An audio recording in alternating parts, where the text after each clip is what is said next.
Banbans, kwento ng kaibigan. Ang kaibigan ni Banbans na si Bee-Bear, medyo tahimik. Nagtanong si Banbans, "Okay ka lang?" Si Bee-Bear, hindi umimik. "Bakit mukha kang malungkot?" Tanong ni Banbans sa kanya.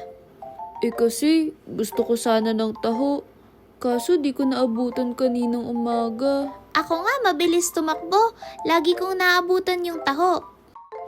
Si Bee-Bear naman, tumahimik na lalo. "Oh, bakit tahimik ka uli?" Kasi... "Alam mo ba, pag tahimik, mabubulok daw ngipin."